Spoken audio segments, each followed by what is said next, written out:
Один раз на автостанции появился кот. Он был добрым, большим и ласковым. Волонтерам сначала показалось, что кот домашний и просто потерялся, однако поиски хозяев не увенчались успехом. С виду питомец был здоров, потому ему сразу стали подыскивать передержку. В течение нескольких месяцев продолжались поиски, а все это время кот продолжал жить в том месте, где был оставлен, он даже не пытался никуда уйти, а продолжал ждать. Наверное, он все надеялся, что хозяева возвратятся за ним, но никто так и не пришел. В конце концов удалось найти передержку в частном доме.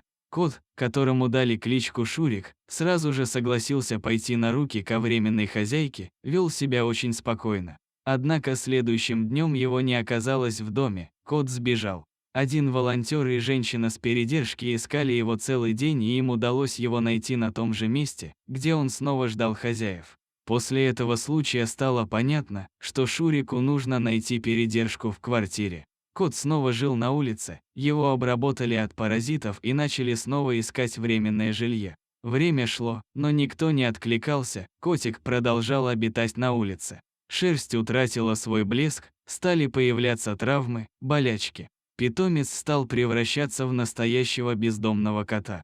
С тех пор прошло 2 года, и наконец позвонили люди, которые захотели взять Шурика себе. Его поймали и повезли в новый дом, где был установлен испытательный срок на 1 месяц. Поначалу дела были не особо хороши, особенно, что касается лотка. Волонтер сильно волновалась, что котика вернут обратно, и он снова окажется на улице.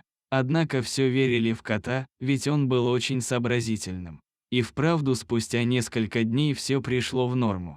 Хозяева отмыли Шурика от грязи и кастрировали. Кот после испытательного срока остался жить в новом доме. Больше он не стремится обратно на автостанцию, он любит своих новых хозяев. И видно, что у них все отлично потому, как ведет себя Шурик.